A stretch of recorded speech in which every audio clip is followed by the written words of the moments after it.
Most of you are busy collecting certificates, while your actual engineering skills are stagnant. If you want to stop being a tutorial developer and start being a software engineer, you first need to recognize which stage you're actually in.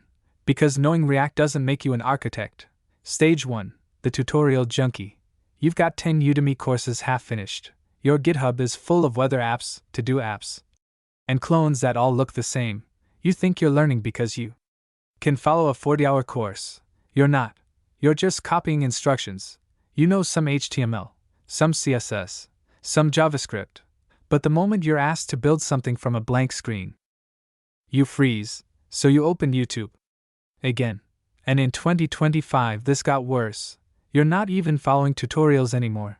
You're just copy-pasting whatever ChatGPT or Claude told you, without understanding why it works. Here's the reality check. You're not a developer yet. You're a student. If you can't build a basic CRUD app without a tutorial, stay here.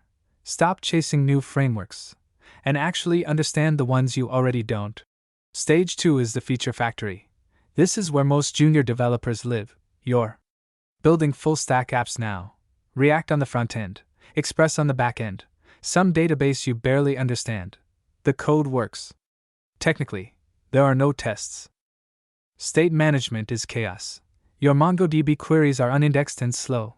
But hey, features are shipping, so you feel productive.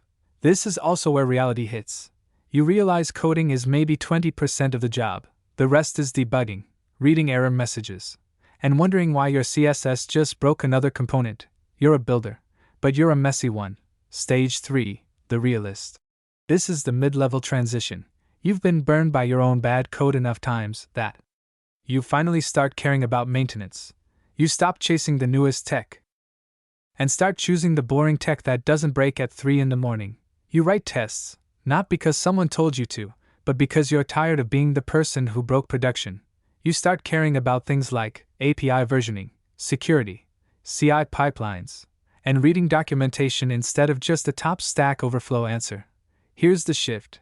You stop thinking of code as an asset and start realizing code is a liability. Now you're not just a coder, you're becoming an engineer. Stage 4, the system architect.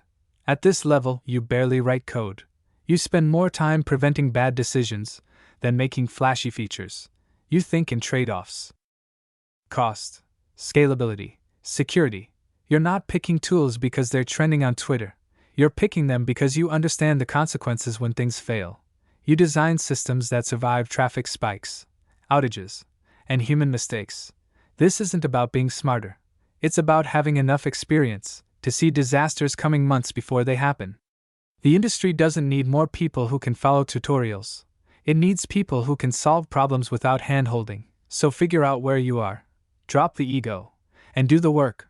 If you want honest breakdowns like this, without tech influencer fluff, subscribe. Or don't. Either way. Get back to work.